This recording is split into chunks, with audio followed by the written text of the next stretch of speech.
ఇక ముందు నువ్వు లొకేషన్ ఆఫ్ చేసుకున్నా కూడా నువ్వు ఎక్కడ ఉన్నావో ట్రేస్ చేసే పనిలో సెంట్రల్ గవర్నమెంట్ పడింది. అంటే నీ ఫోన్ నీకే పట్టిస్తుంది అన్నమాట.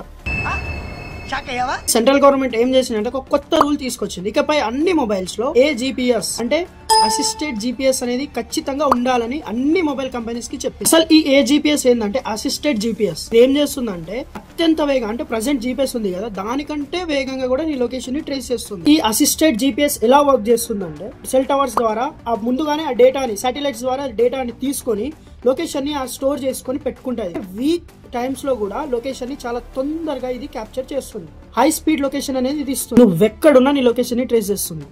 ఓయోలో ఉన్నా కూడా ఉన్నట్టుండి సెంట్రల్ గవర్నమెంట్ ఈ తలనొప్పి ఎందుకు తీసుకొస్తుంది అని అంటున్నారు కదా. ప్రజెంట్ మన ఇండియాలో చాలా క్రైమ్స్ జరుగుతున్నాయి. మిస్సింగ్ కావచ్చు, మర్డర్స్ కావచ్చు అండ్ యాక్సిడెంట్స్ కావచ్చు. వీటన్నిటిని లొకేషన్ ద్వారా ట్రేస్ చేయడానికి ప్రజెంట్ GPS అనేది చాలా ఎక్కువ టైం తీసుకుంటుంది.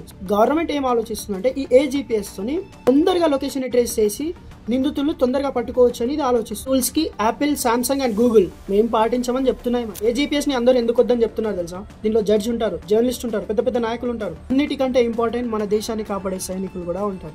వాళ్ళ ప్రైవసీ కోసమే ఇది వద్దని చెప్తున్నారు. ఈ అసిస్టెడ్ GPS ని ఇంప్లిమెంట్ చేస్తే వాళ్ళ సెక్యూరిటీ కూడా కష్టమే అని అందరూ ఆలోచిస్తున్నారు. మరి గవర్నమెంట్ ఏదో చేస్తుందంటే మన మంచి కోసమే చేస్తుంది. అలా క్రైమ్స్ జరుగుతున్నాయి, వాటిని తొందరగా ట్రేస్ చేయాలని చెప్తుంది. బట్ కొన్ని ప్రైవసీ కన్సర్న్స్ కూడా ఉన్నాయి. అన్న అడిగితే ఈ GPS tracking AGPS tracking no అనే చెప్తాం. AGPS మీద మీ ఒపీనియన్ ఏంటి? సూన్ ఇది రాబోతుంది కాబట్టి ఉండాలా వద్దా అనేది కింద కామెంట్ చేయండి. యూస్ఫుల్ కాంటెంట్ కాబట్టి కొంచెం వీడియో నచ్చితే do follow Nikhil's reel life, like, share and subscribe. See you all, bye.